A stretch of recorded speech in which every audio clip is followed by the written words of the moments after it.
에스겔서 13장 11절에서 16절 말씀 받들어 읽겠습니다. 그러므로 너는 회칠하는 자에게 이르기를 그것이 무너지리라. 폭우가 내리며 큰 우박덩이가 떨어지며 폭풍이 몰아치리니 그 담이 무너진즉 어떤 사람이 너희에게 말하기를 그것에 칠한 회가 어디 있느냐 하지 아니하겠느냐. 그러므로 나 주 여호와가 말하노라. 내가 분노하여 폭풍을 퍼붓고 내가 진노하여 폭우를 내리고 분노하여 큰 우박덩어리로 무너뜨리리라. 회칠한 담을 내가 이렇게 허물어서 땅에 넘어뜨리고 그 기초를 드러낼 것이라. 담이 무너진즉 너희가 그 가운데에서 망하리니 나를 여호와인 줄 알리라. 이와 같이 내가 내 노를 담과 회칠한 자에게 모두 이루고 또 너희에게 말하기를 담도 없어지고 칠한 자들도 없어졌다 하리니 이들은 예루살렘에 대하여 예언하기를 평강이 없으나 평강의 묵시를 보았다고 하는 이스라엘의 선지자들이니라. 주 여호와의 말씀이니라. 아멘.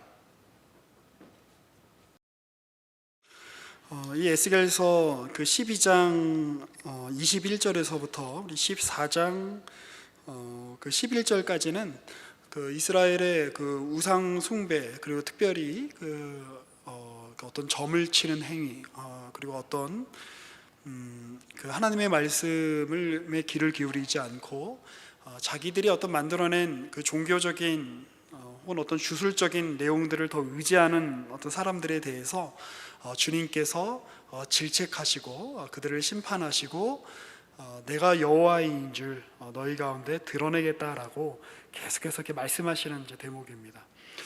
이 부분을 이렇게 읽다 보면 우리가 이제 앞에 있는 다른 본문들도 마찬가지입니다만 나 여호와다, 그들로 내가 여호와인 줄 알게 하겠다라는 어떤 이런 반복구들이 굉장히 많이 나오죠.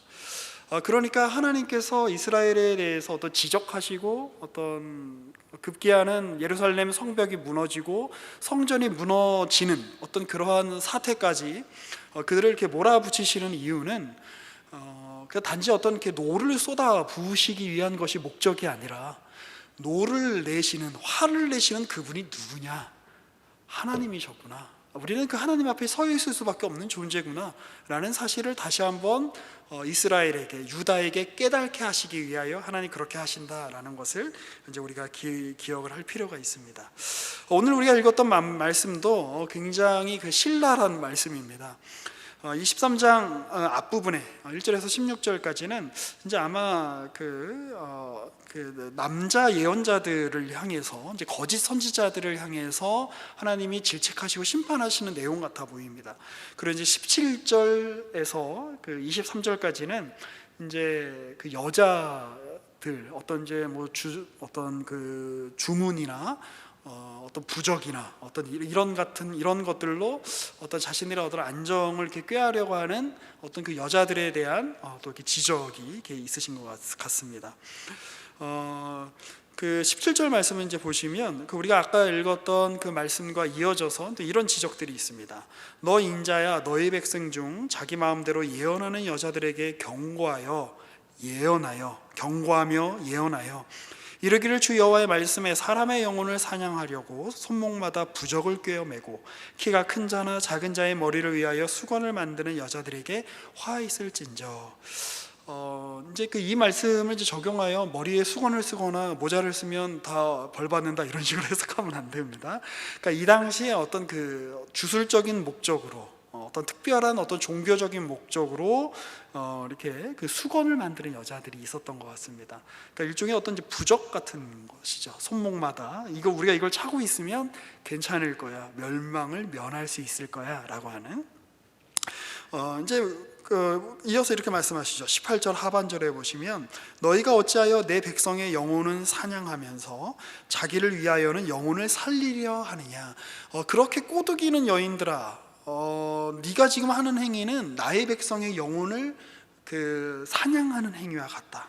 그러니까 내 백성에 대해서 그렇게 하는 걸 내가 두고 볼 수가 없다. 너희를 사냥하여 내 백성의 영혼을 사냥하는 너희를 다 없애버리겠다. 주님이 그렇게 말씀하시는 거죠. 이제 그런 20절도 보시면 이제 같은 맥락입니다. 그러므로 나 주 여호와가 이같이 말하노라. 너희가 새를 사냥하듯 영혼들을 사냥하는 그 부적을 내가 너희 팔에서 떼어버리고 너희가 새처럼 사냥한 그 영혼들을 놓아주며 또 너희 수건을 찢고 여기서 말하는 수건이라는 거는 어떤 이제 종교적인 목적으로, 주술적인 목적으로 사용된 수건인 거죠. 그걸 찢고 내 백성을 너희 손에서 건지고 다시는 너희 손에 사냥물이 되지 않게 하리니. 자, 여기 또 다시 한번 강조되죠. 내가 여호와인 줄 너희가 알리라. 그러면서 23절에 이렇게 이어지죠. 너희가 다시는 허탄한 묵시를 보지 못하고 점복도 못할지라. 그러니까 점을 쳐서 어떤 그 앞날을 예언하는 일들을 할 수 없을 것이다. 내가 내 백성을 너희 손에서 건져내리니. 또 어떤 구절이 반복됩니까? 내가 여호와인 줄을 너희가 알리라. 주님이 굉장히 이렇게 강력하게 이제 말씀을 하십니다. 이 이야기들은 그 13장 앞에 부분에서 이제 지적하는 내용과 함께 이어져 있는 대목인데요. 우리 1절부터 또 우리 6절까지, 7절까지 한번 읽어보도록 하겠습니다. 그 여호와의 말씀이 내게 임하여 이르시되 인자야 너는 이스라엘에 예언하는 선지자들에게 경고하여 예언하되 자기 마음대로 예언하는 자에게 말하기를 너희는 여호와의 말씀을 들으라. 자, 지금 하나님의 마음을 따라 하나님이 주시는 어떤 계시를 따라 예언하는 참된 예언자들과 자기 마음의 어떤 소욕을 따라 자기 마음의 생각을 따라 지금 자기 멋대로 예언하는 예언자들이 지금 대비되고 있는 것입니다. 자, 그들에게 너희는 여호와의 말씀을 들으라. 주 여호와의 말씀에 3절입니다. 본 것이 없이 자기 심령을 따라 예언하는 어리석은 선지자에게 화가 있을 것이다. 자, 이들이 왜 문제인가? 그들이 직접 하나님으로부터 들은 음성, 하나님으로부터 받은 어떤 계시, 묵시, 환상이 있지 않은데 자기들이 마치 그거를 본 것처럼 꾸며낸다라고 하는 것이죠. 그러니까 이렇게 지금 말씀을 하는 데에는 이 당시에 예레미야나 에스겔이나 뭐 이런 선지자들 말고도 전에도 한번 말씀드렸듯이 거짓 예언자들, 거짓 선지자들이 굉장히 많았다는 이야기입니다. 다 그들이 각각 자기 신들의 이름으로 예언을 하고 또 어떤 이들은 여호와께서 이같이 말씀하셨다. 뭐 예레미야 같은 사람이, 에스겔 같은 사람이 우리가 나라가 이렇게 망하고 성전이 무너질 거라고 하는데 하나님이 나에게는 그렇게 말씀하지 않으셨다라고 하며 그들의 어떤 그 예언을 이렇게 반박하는 이렇게 거짓 예언자들이 많이 있었다라고 하는 것을 어떤 이렇게 반증하는 어떤 구절일 것입니다. 4절에 이렇게 이어지죠. 이스라엘아 너희 선지자들은 황무지에 있는 여우 같은데 이 황무지에 있는 여우가 하는 일이 뭔가 굉장히 얄밉게 군다는 겁니다.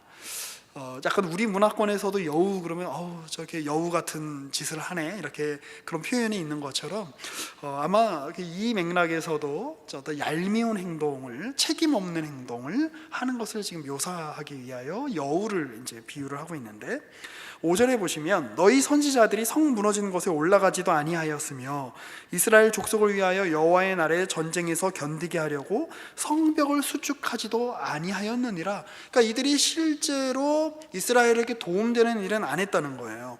자, 그런데 6절에 보시면 여호와께서 말씀하셨다고 하는 자들이 허탄한 것과 거짓된 점괘를 보며 사람들에게 그 말이 확실히 이루어지기를 바라게 하거니와 그들은 여호와가 보낸 자가 아니라 너희가 말하기를 여호와의 말씀이라 하여도 내가 말하는 것이 아닌즉 어찌 허탄한 묵시를 보며 거짓된 점괘를 말한 것이 아니냐라고 주님이 그렇게 말씀하고 계시죠. 그래서 그 여우가 어떤 그 담을 어떤 이렇게 보수하거나 어떤 담을 세우는데 아무 도움도 안 주고 옆에서 깐죽깐죽 대듯이 이 거짓 선지자들이 마치 너희들에게 그렇게 행동하고 있다라고 이야기를 하고 있는 것이죠. 옆에서 떠들기는 떠드는데 옆에서 훈계를 하기는 하는데 이것이 여호와의 말씀이라고 이렇게 저렇게 얘기를 하기는 하는데 너희의 진짜 안전에는 아무 도움이 안 되는 행동을 하고 있다라고 하는 것이죠. 그래서 내가 그들을 칠 거다라고 말씀하시는데요 10절 우리가 아까 읽었던 구절이죠. 내가 그들을 이렇게 칠 것은 그들이 내 백성을 유혹하여 평강이 없으나 평강이 있다 함이라. 그러니까 너희에게는 평강이 지금 없다는 것이 지금 하나님의 지금 예언인데 예루살렘이 멸망할 거라는 게 지금 하나님의 예언인데 괜찮다. 우리는 그 안전할 것이다 라고 거짓 예언을 하는 자들에게 내가 가만두지 않겠다라고 말씀하고 계시죠. 그리고 이스라엘이 유다가 그런 그들의 음성을 들으며 자신들의 어떤 우리는 괜찮을 거야 라고 이제 생각하게 만드는 중요한 이유 중에 하나가 아까 우리가 읽었던 17절부터 나오는 우리가 손에 부적을 하고 있으니까 우리가 어떤 액땜을 할 수 있는 어떤 모자를 어떤 수건을 우리가 둘러썼으니까 괜찮을 거야 라고 너희가 그렇게 안심하느냐? 나 가만두지 않겠다. 주님이 그렇게 말씀하고 계시는 것이죠. 우리 앞에 7장에서부터 11장까지 그 유다가 멸망하는 이유, 그리고 성전이 무너질 수밖에 없는 이유에 대해서 그들의 우상 숭배가 얼마나 극심했는가를 아주 구체적으로 이제 보여주고 폭로하고 있었습니다. 마찬가지로 지금 여기서도 이스라엘이 진정으로 의지해야 될 대상인 여호와 하나님을 의지하지 않고 자기 나름의 어떤 방식대로 어떤 안녕을 추구하면서 하나님의 어떤 대척점에 서 있는 것, 하나님의 어떤 노를 불러일으키는 어떤 행위에 대해서 주님께서 굉장히 이제 신랄하게 지금 이제 비판을 하고 계시죠. 그 생각을 해보았습니다. 이 구약 성경에 계속해서 강조하고 있는 우상 숭배를 향한 어떤 하나님의 이 질책들, 그리고 하나님의 어떤 그런 그 진노의 어떤 이 표현들, 그 표현들이 굉장히 강렬한 만큼 그 이스라엘이 행했던 우상 숭배가 아주 뿌리 깊었다라고 하는 뜻이죠. 왜 이렇게 우상 숭배를 이렇게 벗어날 수가 없었을까요? 그 이유가 뭘까요?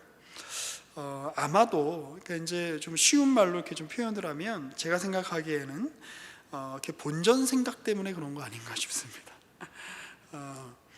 그 인형 뽑기 그 기계 앞에서 왜 이렇게 거기를 이렇게 왜 못 벗어나죠? 본전이 생각나니까. 그래서 내가 지금까지 그 넣은 동전만 해도 몇 개인데 내가 그냥 이걸 버리고 갈 수 없다. 내가 인형을 하나라도 내가 뽑아야지.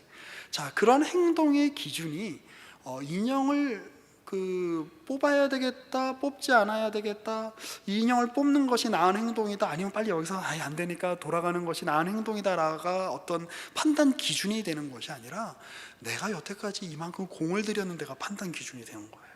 근데 그게 사람들에게 굉장히 강력하게 어떤 사람들의 마음을 그게 이렇게 움켜잡지요. 사람들의 어떤 행동을 벗어나지 못하게 만드는, 그러니까 현실 인식을 제대로 못하게 하는 거죠. 내가 이만큼 했기 때문에. 그러니까 자신이 투여한 어떤 재정, 그리고 자신이 어떤 그 시간을 쏟아부은 어떤 그 노력들이 그 행위를 벗어나지 못하게 할 때가 많이 있다는 것입니다. 그러니까 객관적으로 상황을 판단하는 것이 아니라 내가 이만큼 공을 들였으니까 벗어날 수가 없는 거죠. 이런 이제 우상 숭배는 그 어떤 우상을 어떤 이렇게 대상으로 놓고 뭐 바알 신이라든지 아세라 신이라든지 뭐 돌로 만든 거라든지 나무로 만든 거라든지 어떤 그것을 향한 어떤 경배 행위를 하는 것도 어떤 우상 어떤 숭배에 아주 드러나는 내용이겠습니다만, 실제로는 어떤 그 드러나는 형상보다도 진짜 우상은 그 우상을 향한, 우상을 섬기는 사람들의 행위인 거죠. 그 우상에게 절을 하는 거. 시간이 되면 그 우상에게 어떤 그 예물을 갖다 바치는 어떤 자신의 행위가 스스로 자기 자신을 이렇게 올무 삼아서, 왜냐하면 사람은 다 자기가 하는 행위나 자기가 어떤 경험하는 것이나 자기가 생각하는 게 기준이라고 생각하거든요. 그게 자기에게 기준이 돼요. 나는 잘하고 있어. 자기 변명, 자기 합리화, 이런 것들이 그 우상 숭배랑 굉장히 이렇게 깊숙하게 이렇게 결부가 되어 있죠. 그 하나님께서 우상을 향해서 분노하시는 이유는, 우상을 숭배하는 이스라엘을 향해서 분노하시는 이유는 그들이 섬기는 다른 신들이 하나님과 동격이어서 하나님 분노하시는 게 아닙니다. 그렇죠? 아세라 신이라든지 바알 신이 그 미드 중에 보니까 그런 그 미국 드라마가 있더라고요. 그 여러 신들이 있는데 사람들이 얼마나 더 많이 섬기느냐에 따라서 그 신의 가치와 힘이 세지는 거예요. 그러니까 서로 이렇게 사람들의 마음을 얻기 위해서 약간 신들이 경쟁하는 어떤 그런 이제 내용의 그 드라마를 이렇게 본 적이 있는데, 그런 식의 개념이 아니라는 거예요. 하나님이 분노하시는 이유는 인간이 우상을 숭배하는 것을 통해서 하나님이 만드신 인간이 하나님의 창조의 목적에 부합하게 인간답게 살지 못하고 인간이 아닌 것처럼 살게 만들기 때문에 하나님이 분노하시는 것이죠. 인간답다는 것은 그럼 무엇일까요? 하나님이 인간을 창조하셨을 때에 목적하셨던 어떤 그런 내용들, 뭐 이런 것들은 과연 뭐 어떤 것들일까요? 뭐 여러 가지가 있겠습니다만, 하나님이 아담과 하와를 만드시고 그들에게 주셨던 아주 중요한 어떤 인간만이 가지는, 아담과 하와만이 가지는 특권이 뭐였냐면 선악과를 따먹을 수도 있고 따먹지 않을 수도 있었던 그 선택권이었습니다. 그러니까 자유죠. 그러니까 자유가 굉장히 큰 거죠. 그런데 자유에는 이제 뭐가 수반이 되냐면 하나님을 거부할 수도 있는 어떤 위험성이 거기에 결부돼 있는데, 하나님이 그것조차도, 하나님을 거부하는 게 뭐예요? 악이잖아요, 그렇죠? 하나님이, 그런데 선하신 하나님이 그 악의 가능성을 허용하실 만큼 그 위험성보다, 그 리스크보다 인간에게 주는 자유가 더 크다는 거예요. 그러니까 그 인간의 가치죠.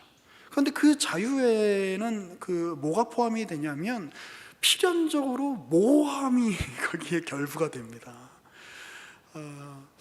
제가 이제 청년 이부를 맡은 지 꽤 오래됐더라고요. 한 8년째가 돼가는데, 그래서 이제 뭐 청년 이부 거쳐서 우리 청년 산부 가 있는 지체들도 있고, 이제 결혼해서 애 낳고 잘 살고 있는 지체들도 있는데, 제가 이렇게 시간이 갈수록 그 통일교회 문선명 죽었죠. 그 교주가 이렇게 이해가 될 때가 있어요. 그게 무슨 말이냐면 그래서 제가 보면 이 형제랑 이 자매랑 그냥 결혼하면 될 것 같아요. 되게 잘 어울려. 이렇게 제가 이렇게 보면. 그리고 또 이제 우리끼리 하는 얘기입니다만, 유부남들끼리 하는 얘기입니다만, 뭐 이 사람 저 사람 이렇게 크게 차이가 나지 않습니다. 살면 다 똑같습니다. 그러니까 뭐 이렇게 재고, 뭐 이렇게 생각하고, 뭐 이렇게 고민하나, 그냥 그냥 이렇게. 그래서 그 통일교회 보면 그 이단인데 이렇게 막 그 합동 결혼식이라는 거 하잖아요. 그래서 교주가 이렇게 막 정해준대요. 이렇게 너는 너랑 결혼해, 너는 너랑 결혼해. 약간 막 이렇게 그러고 싶어질 때가 막 있어요. 근데 그렇게 하지 않죠. 그리고 이제 시간이 지나면서 그 어떤 교역자로서의 성숙이라는 것도 그겁니다. 그게 뭐냐면 제가 예전에 이렇게 멋모를 때는 그 청년들한테, 제가 함께하는 지체들한테 그들의 인생을 제가 막 정해줬어요. 너 이렇게 살아야 돼, 저렇게 살아야 돼, 이거 해봐, 저거 해봐. 근데 시간이 갈수록 그렇게 해서 사람이 훌륭해지고 성숙해지는 것이 아니라 모호하고 이게 뭐지? 라는 시간을 겪어야 되고, 그러니까 자유가 가지고 있는 어떤 그 부작용 중에 하나죠. 확실히 결정된 게 없으니까 뭘 선택해야 될지 모르는 것이죠. 그런데 자기가 직접 선택을 하여 그 선택에 대해서 책임을 지고, 그리고 그 책임 때문에 겪게 되는 어떤 상황을 자기가 견디고, 그게 사람을 키운다는 걸 알게 됐어요.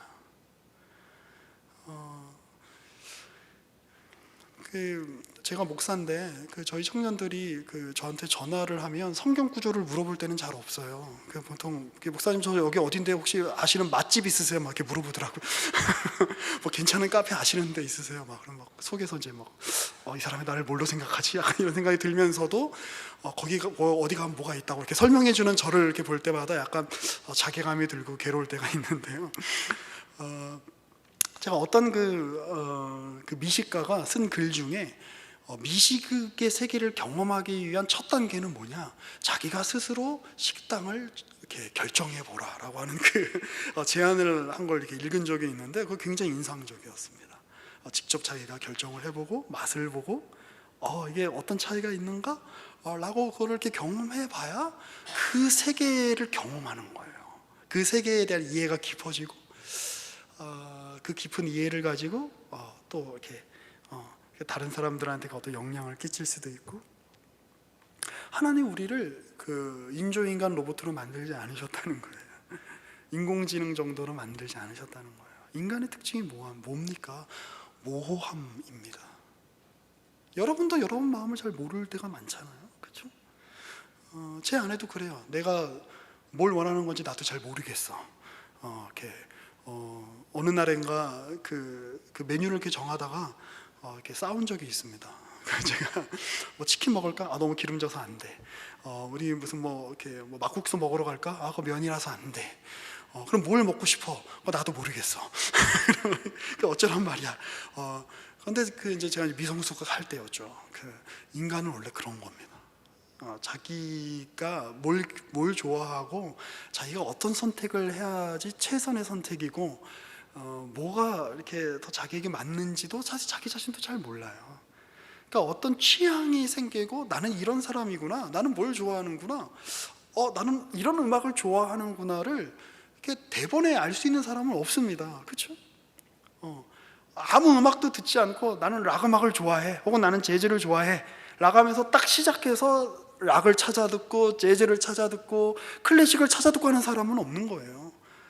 이것도 듣고 저것도 듣고 막 그 선배가 나는 그냥 뭐 이렇게 락 그룹 얘기 뭐 하나 했는데 막 3시간 동안 막 설명을 하는 바람에 나도 모르게 그 세계에 발을 들이게 되고 뭐 그러면서 이것도 들어보고 저것도 들어보고 이건 내 취향이 아니네, 이건 그 내가 원하는 음악이 아니네, 이건 내 취향이네 라고 하면서 자기의 취향이라는 게 생기고, 그러한 취향들이 그 사람의 어떤 캐릭터를 만들고 그리고 그 사람의 어떤 삶을, 어떤 인생의 모습을 이렇게 결정하게 만드는 것이죠. 거기에서 중요한 것은 그것들이 결정되기 전에 어떤 모호한 시간들을 충분히 감수해야 된다라고 하는 그 사실입니다.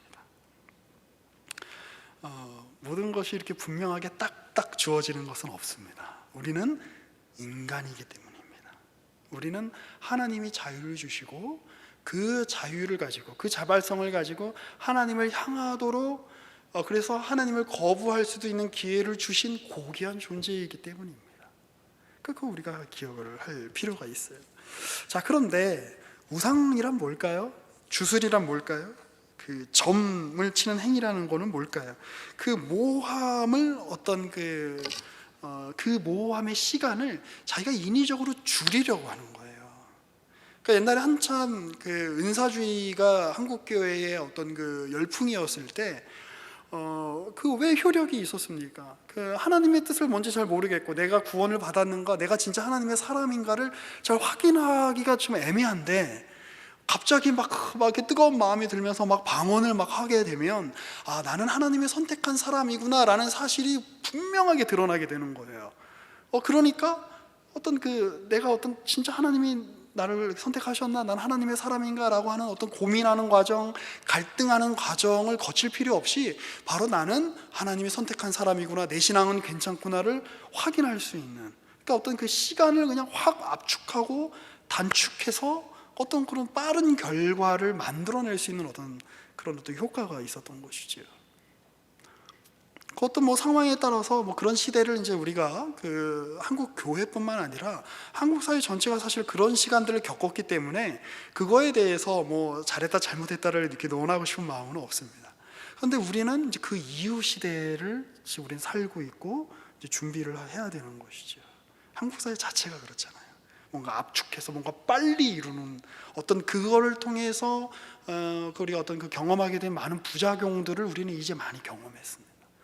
그래서 무조건 빨리 외양을 갖추는 것, 무조건 빨리 결과를 내는 것, 무조건 빨리 결과된 자리에 올라서는 것이 능사가 아니다라고 하는 사실에 대해서 이제 우리는 이해가 생겼죠. 우리 전체가.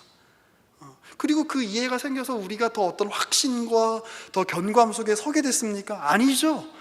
더 불편하죠. 더 막막하죠. 우리 전 세대 분들은, 우리 어른들은 오히려 보면 굉장히 명확한 시대를 살았어요. 대학 졸업하고 직장에 취직하고 한 직장에 들어가면 수십 년 일을 하고 거기서 다 정년 퇴임 때까지 일을 하고 일 다 하면 연금 받고 약간 이런 딱 이렇게 짜여진, 어떻게 보면 비교적 명확한 삶을 사셨다면, 우리는 어떤 자리에 올라서는 게 인생의 중요한 목표가 될 수 없다를 그 이전 세대의 결과물들, 명암을 우리가 다 경험을 했고 부작용들을 경험해서 다른 이해를 가지게 되었지만, 그래서 우리가 더 명쾌한 삶을 살게 된 게 아니라 우리가 스스로 이제 뭔가 선택을 해야 되고 남들은 괜찮다고 하는 자리인데 나 스스로는 만족이 되지 않는, 그래서 이게 뭔가라고 하는 더 큰 불확실함과 모호함과 애매한 거를 더 감수해야 되는 그 자리에 지금 우리가 와 있는 것이죠. 그런데 그게 인간의 아주 중요한 특권 중에 하나다라고 말씀을 드리고 싶은 겁니다. 중요한 것은 사실 생각해 보면 현대사를 이렇게 떠올려 보십시오. 언제 어느 때에 그 불확실한 요소가 제거된 시대가 어디에 있었겠습니까? 뭐 옛날도 생각해 보면 1920년대쯤 태어나셨으면 좀 우리가 뭐 확실하게 살았을까요? 아니요. 어디 얼마나 애매했어요. 1950년대쯤 살았으면 괜찮았을까요? 60년대, 70년대, 80년대, 90년대 그 어느 시대도 우리가 곰곰이 생각을 해보면 어떤 확실성이 보장된 시대라는 건 없습니다. 언제나 사람은, 그리고 언제나 20대는, 언제나 청년은 자기 앞날이 막막하기 마련입니다. 그 자기 앞에 놓여진 현실이 자기 능력보다 더 크게 그 현실의 문제를 해결할 수 없을 정도로 더 큰 파도처럼 어떤 느껴지는 법입니다. 그런데 그 상황 속에서 그 막막함과 모호함과 그것들을 쉬운 방법으로 해결하지 말아라 라고 하는 게 오늘 이 말씀을 들어서 여러분들에게 들려드리고 싶은 이야기입니다. 그럼 뭐가 확실할까요? 확실한 건 뭘까요? 여러분들이 살아있다는 거죠. 한 인생을 살고 있다는 거죠. 그러니 이 살아있다는 이 사실 앞에서 내 인생에서 겪는 그 모든 일들은 살아있다는 것에 어떻게 보면 약간 부수적인 어떤 이야기에 불과한 거 아닙니까? 좀 더 확장해서 이야기해보면 여러 번 뭐 이런 이제 비유를 제가 들어드린 적이 있습니다만, 부부관계를 이렇게 유지하면서 살다 보면 별일이 다 일어나죠. 친구 관계도 마찬가지입니다. 별일이 다 일어나죠. 그 안에서 싸우기도 하고 미워하기도 하고 승질을 내기도 하고 사랑하기도 하고 이해를 하기도 하고. 그런데 그렇게 발생하는 어떤 일 자체보다 더 본질적이고 더 확실한 것은 무엇이죠? 부부관계로 묶여있다는 거, 친구관계로 묶여있다는 거, 혹은 부모와 자식관계로 묶여있다는 겁니다. 어떻게 보면 관계가 훨씬 더 본질적인 겁니다. 그 관계 안에서 일어나는 일들은 그 관계를 전제로 하고 있기 때문에 그 관계가 무엇인가, 내가 지금 누구와 관계를 맺고 있는 것인가, 이 관계가 의미하는 바가 무엇인가를 헤아리는 것이 훨씬 더 중요한 것이죠. 그래서 때로는 이 관계라는 것은 굉장합니다. 그래서 그 관계의 대상자가 내 눈앞에 보이지 않는 때에도 그 관계 때문에 나는 그 사람의 영향력 안에 있는 것이죠. 우정이라고 하는 것은 꼭 내 눈앞에서 그 사람과 함께 같이 밥을 먹고 함께 운동을 하고 함께 여행을 해야만 깊어지는 것이 아니라, 이미 그렇게 우정의 관계로 형성이 되면 때로는 내가 그 사람과 함께 할 수 없고 수년씩 떨어져 있지만 그 떨어져 있는 시간만큼 우정은 더 깊어지는 역설, 뭐 이런 것들을 우리가 경험하게 되지 않습니까? 그런 친구가 없으신가 보군요. 그런 걸 경험해보지 못한 듯한 표정이신데, 그러니 그 친구와 나와 어떤 일이 벌어졌는가보다 더 중요한 거는 그 친구와 내가 친구 관계라는 사실이 훨씬 더 큰 겁니다. 주님이 우리한테 뭐라 그러셔요? 너희는 나의 친구다. 이스라엘아, 너희는 내 백성이다. 너희는 내 자식이다. 이런 유비들이 의미하는 바가 무엇입니까? 이스라엘 삶, 그들의 역사 가운데서 벌어지는 그들이 기대하는 일들도 있을 것이고 그들이 기대하지 않는 일들도 있을 것이지만, 그 모든 일들보다 더 중요한 것은 그것들이 본문이 될 수 없고 그들이 하나님과 어떤 관계를 맺고 있다는 사실이 훨씬 더 중요하다. 이 사실을 구약의 선지자들은, 그리고 구약 성경은 끊임없이 강조하고 있는 것입니다. 신앙은 어떤 강제나 공포로 제약할 수가 없습니다. 우리가 어떤 사랑하는 대상에게, 어떤 남자가 자기가 사랑하는 여자에게, 혹은 어떤 여자가 자기가 사랑하는 남자에게 어떤 공포나 그 어떤 그 술수나 이런 것들로 제약을 할 수 없듯이 자발성이 어떤 신앙의 어떤 핵심입니다. 그런데 하나님 편에서 한번 생각해 보십시오. 이러한 하나님과 인간 간의 어떤 이 인격적이고 동등한 관계, 그 관계 자체를 고려하지 않고 그러한 어떤 하나님 주신 자유를 어떤 남용하여 그 하나님의 가장 원하시지 않는 어떤 일들, 그리고 어떤 그 괴물과도 같은 어떤 행동들을 하는 어떤 이스라엘에 대해서 하나님이 어떻게 침묵하실 수 있겠습니까? 하나님 편에서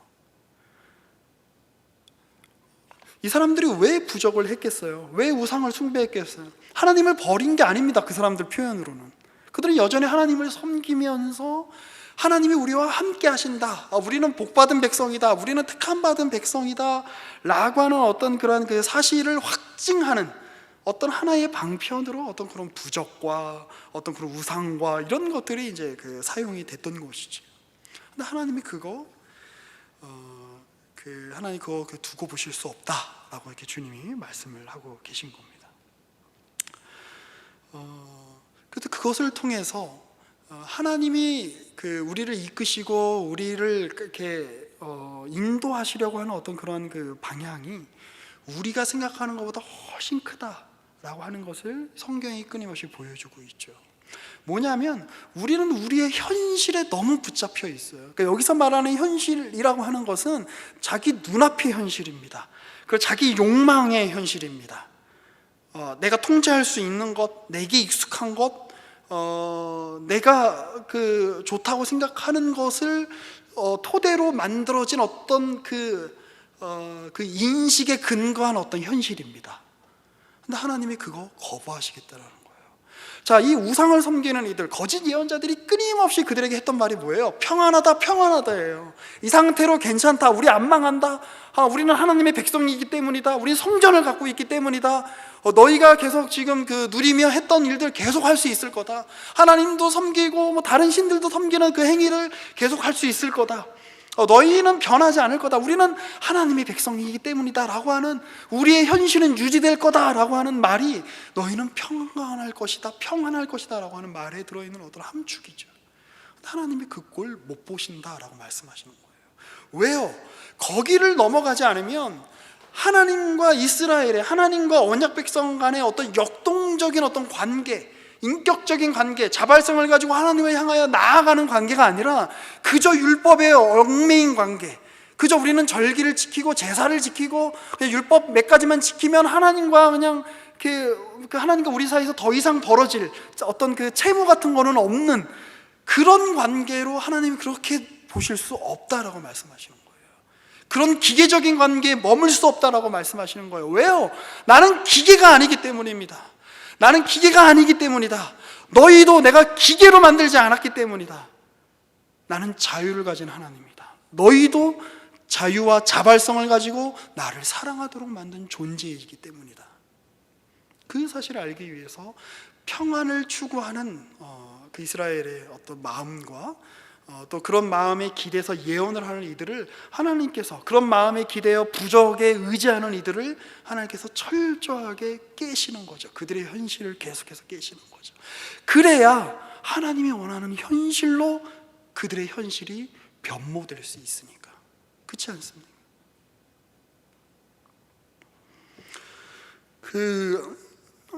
모든 사람은 자기가 기준입니다. 그리고 자기가 태어난 곳이 기준이고, 자기가 익숙한 것이 기준이고, 자기가 해오던 것들이 기준이 됩니다.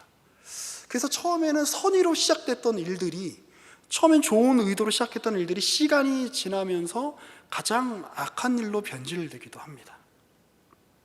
근데 하나님이 그러한 익숙한, 우리는 이렇게 해왔으니까 괜찮아, 우리는 하나님이 돌보실 거야 라고 하는 그런 어떤 주님의 백성들의 순진한 기대를 그들의 현실을 뒤집어 엎으셔서 깨시는 거죠.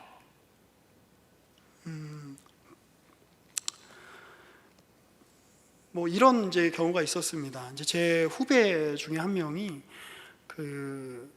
이제 부모님이 이제 계란 도매상을 하셨는데, 그분도 이제 교인이셨어요. 어떤 지역에 있던 굉장히 이제 큰 교회를 다니셨는데 더 이상 그 교회를 다닐 수가 없겠는 거예요. 이제 너무 교회가 이제 이렇게 좀 말이 안 된다고 생각을 했던 거죠. 그래서 거기 나오려고 했더니 거기 있던 교인들이 이렇게 협박을 했답니다. 당신이 이 교회 나가면 그 계란 장사 계속 할 수 있을 것 같냐고. 왜냐하면 다 엮여 있거든요. 그 동네에 다. 그러니까 처음에는 호의로 시작한 거죠.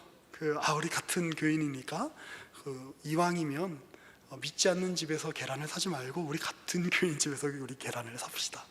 혹은 뭐 우리 서로 이제 어떻게 보면 그 이해해주고 우리 같은 교인이니까라고 하는 호의로 시작된 어떤 같은 교인 봐주기가 어떤 하나의 어떤 기득권을 형성하고 교회가 하나님의 나라의 어떤 그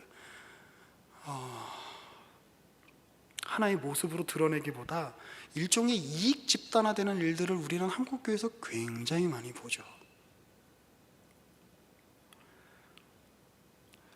마찬가지로 뭐 점술이나 복술, 뭐 이렇게 어떤 주문을 외우는 것, 부적을 가지는 것, 이것의 문제는 뭐냐면 현실, 그렇게 해서 형성된 어떤 현실의 어떤 구조가 바뀌어야 그들이 한 걸음 더 나아갈 수 있는데, 점을 치는 행위, 그 다음에 어떤 부적을 의지하는 행위는 뭐냐면 그 현실의 문제는 해결하지 않고, 그러니까 이제 구조는 근본적으로 구조를 바꾸려고 하지 않고 그냥 그거를 그냥 겉으로 이렇게 때우는 거죠. 덮는 거죠. 그리고 여전히 자기 자신은 변화되지 않는 상황에서 자신의 욕망은 이루고 싶을 때 하는 행동이 부적을 찾는 거죠. 우상을 찾는 거죠.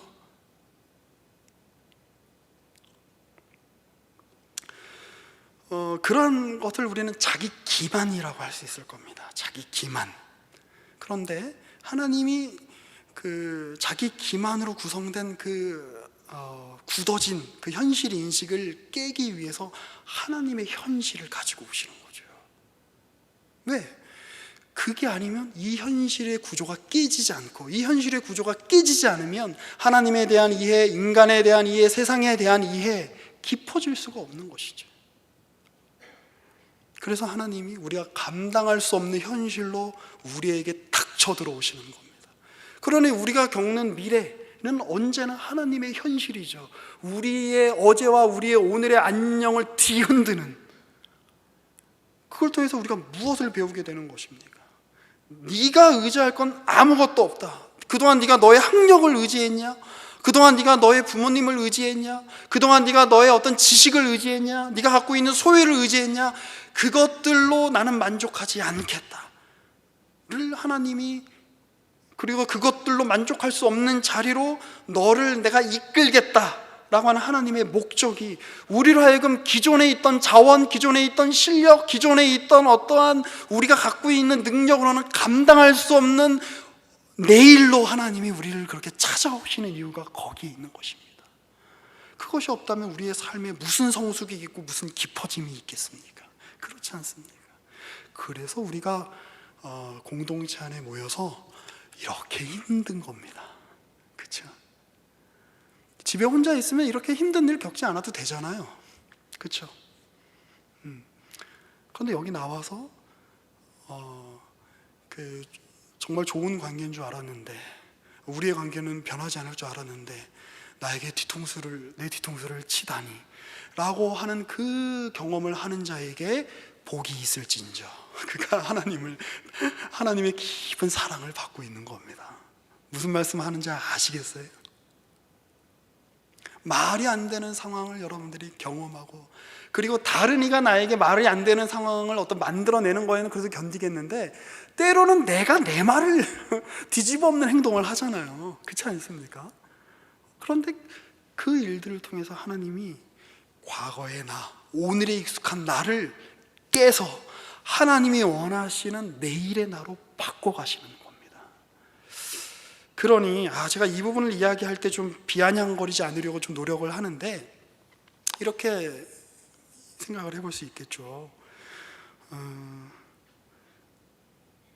제가 그 교회를 욕하는 건 아닌데 저쪽에 있는 그 사랑이 많은 교회 있잖아요. 그 교회 덕분에 저희는 신앙의 핵심이, 기독교 신앙의 핵심이 화려한 건물을 짓는 것에 있지 않다는 것을 배우게 됐습니다. 그렇지 않습니까? 건물 화려하고 멋있게 짓고 욕 더럽게 먹잖아요. 저기 어딘가에 있는 명성이 있는 교회 때문에 우리는 그 목회자가 그 굉장히 어떤 그 많은 영향력과 사회적인 영향력과 그 지역의 어떤 그 많은 영향력을 갖고 있는 거에 대해서, 교회가 그런 걸 갖고 있는 거에 대해서 이제 부러워하지 않게 됐습니다. 제가 무슨 말씀 드리는지 알겠죠? 그러니까 저도 이 지점에서 비아냥거리지 않으려고 많이 노력합니다. 옛날에 많이 비아냥거렸는데 그 이름 있는 어떤 그 찬양 집회에서 혹은 이름 있는 선교 단체에서 일어나는 세상에서도 일어나지 않을 법한 어떤 분열과 타락과 무너지는 일들을 통해서 진정한 예배라는 것이 수많은 군중들이 멋진 사운드로 이렇게 콘서트 하듯이 하는 것이, 그것이 어떤 예배의 핵심이 아니라는 사실을 이제 우리는 알게 된 겁니다. 그리고 우리는 거기서 비아냥거리고 저건 아니지 혹은 체념하는 자리를 넘어 기독교 신앙이 멋진 건물을 짓는 것이 아니라면, 기독교 신앙이 이 땅에서 영향력을 발휘한다는 것이 방송국을 가지게 되고 신문을 가지게 되고 수많은 성도수를 가지게 되고 그 교회를 다니는 수많은 국회의원들이 있고 그 교회를 다니는 수많은 기업인들에 대해서 사회에 떵떵거릴 수 있는 그 이름을 가지게 된 것이 아니라는 것을 알게 되었다면, 그러면 진짜 신앙이라는 게 뭔가를 이제 우리는 물을 수 있게 되었습니다. 저렇게 교회 열심히 다니는 사람들도 저렇게 저짓을 하니 그냥 신앙을 떠나버리자, 이게 아니라 하나님이 그래서 우리에게 그런 현실을 주시는 겁니다. 하나님이 자신의 백성들이 보다 나은 이해를 갖게 만들기 위해서, 그들이 하나님이 원하시는 현실 인식을 갖게 하기 위해서 성전도 무너뜨리셨는데, 자기의 이름과 명예가 걸린 예루살렘 성벽도 무너뜨리셨는데 교회 하나쯤이야 못 무너뜨리시겠습니까? 인간이 만든 그 모든 구조물들, 인간이 만든, 인간이 세운, 인간이 높이려고 하는 그 어떤 것들, 거기에 너희의 마음에 안심을 두지 말아라. 너희가 진정으로 안심을 둬야 할 것은 다른 어떤 부적이나 다른 어떤 주술이나 다른 어떤 것이 아니라 나 여호와 하나님, 너희와 함께하는 하나님, 너희 자신의 자발적인 헌신과 항복을 요구하는 하나님, 거기에 너희의 모든 것이 걸려있다라고 주님이 에스겔을 통해서 말씀하시고, 그리고 성경을 통해서 오늘 우리 이 시대에도 여전히 말씀하고 계십니다. 그 주님 앞에 믿음으로 함께 나아가시는 저와 여러분 되시기를 이 말씀을 들어 권면합니다. 기도하겠습니다. 하나님 감사합니다. 주님이 우리에게 가지고 오시는 내일은, 그리고 오늘은 때로는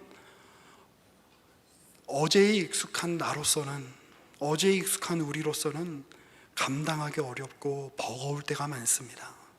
주님, 그러나 그 일들이 우리로 망하게 하지 않고 하나님 외에 우리가 더 의지하고 내세웠던 것들을 내려놓게 하시며 더욱더 주님을 바라보게 하시는, 주님과의 관계가 더욱더 깊어지게 만드시는 하나님의 거룩하시고 온화하시며 세심하신 손길인 줄로 믿습니다.